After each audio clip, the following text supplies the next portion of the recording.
Je suis Florence Beauvais, je travaille dans l'unité de réadaptation cardiaque au sein du service de cardiologie de l'hôpital de la Riboisière. Aujourd'hui, je vais évoquer les patients porteurs de défibrillateurs portables que l'on peut être amené à voir en réadaptation cardiaque. En effet, dans certaines situations, les patients après un infarctus avec dysfonction VG, les patients après une myocardite peuvent avoir une indication de défibrillateur parce qu'on sait que le risque de décès par mort subite est très élevé dans les premiers mois, mais on sait aussi que plus de la moitié des patients vont avoir une fonction ventriculaire gauche qui va récupérer et poser des défibrillateurs à tout le monde, c'est certes une sécurité, mais ce n'est peut-être pas la panacée. Depuis une dizaine d'années, il existe un système de défibrillateur portable qu'on appelle encore la LifeVest, qui est un système tout à fait intéressant et que l'on utilise en France depuis 2015, puisque depuis mai 2015, un certain nombre d'indications ont obtenu le remboursement par la Sécurité sociale. Donc la LifeVest est, comme son nom l'indique, une veste reliée à un moniteur qui va enregistrer l'électrocardiogramme du patient et, si nécessaire, reconnaître les troubles du rythme graves et délivrer un choc électrique de l'ordre de 150 joules, si c'est nécessaire. Donc cette veste est en tissu. À l'intérieur de cette veste, on retrouve des électrodes. Il y a deux plaques de défibrillation, elles-mêmes accompagnées de gel qui peut être délivré 5 secondes avant que les palettes se mettent à choquer.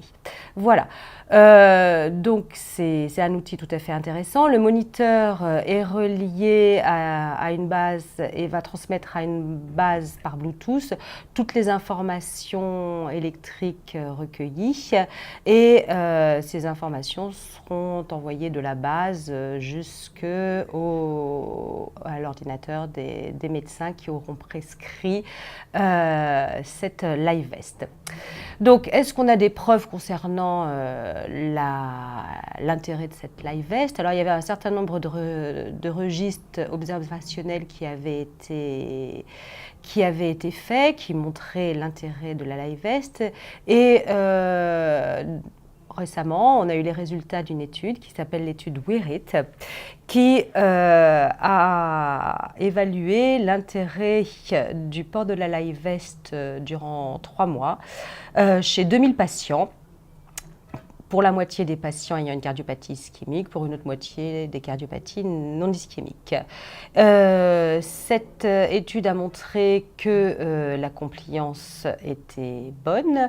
Les patients portaient leur LifeVest en moyenne durant 22 heures, ce qui est relativement bien. Bien évidemment, les patients inclus étaient des patients avec une fraction d'éjection basse, la fraction d'éjection moyenne étant 25% dans un groupe, 30% dans l'autre groupe. Donc, le nombre de chocs délivrés a été d'1%, avec environ 2% de patients qui ont présenté des troubles du rythme ventriculaire à type de tachycardie ventriculaire ou de fibrillation ventriculaire. Le nombre de chocs inappropriés a été faible, mais n'est pas complètement nul. Mais malgré tout, c'est une technique qui a été tout à fait satisfaisante pour les patients qui en ont bénéficié. Donc, depuis 2006, un certain nombre de recommandations existent concernant cette LifeVest.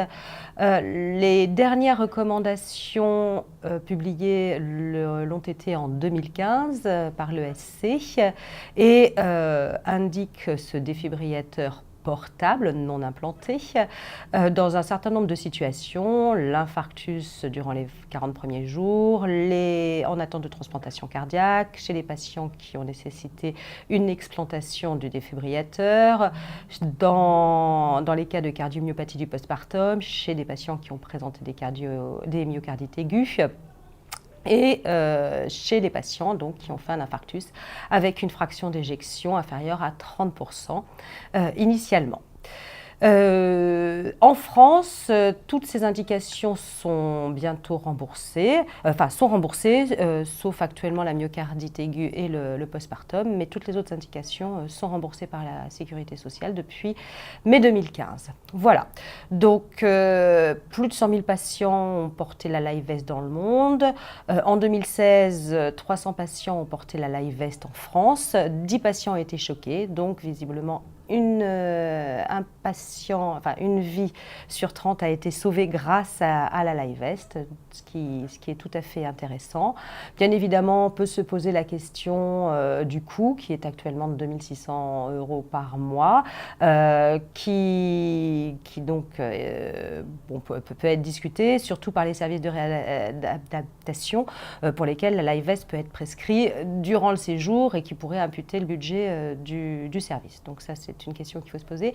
Par ailleurs, le patient n'avait pas toujours réalisé qu'il avait un risque de décès important après cet infarctus. Le fait de lui mettre une LiveVest lui fait prendre conscience de sa fragilité. C'est pas toujours bien toléré, mais d'autres sont particulièrement contents de savoir qu'ils peuvent avoir une vie sauvée grâce à cette veste.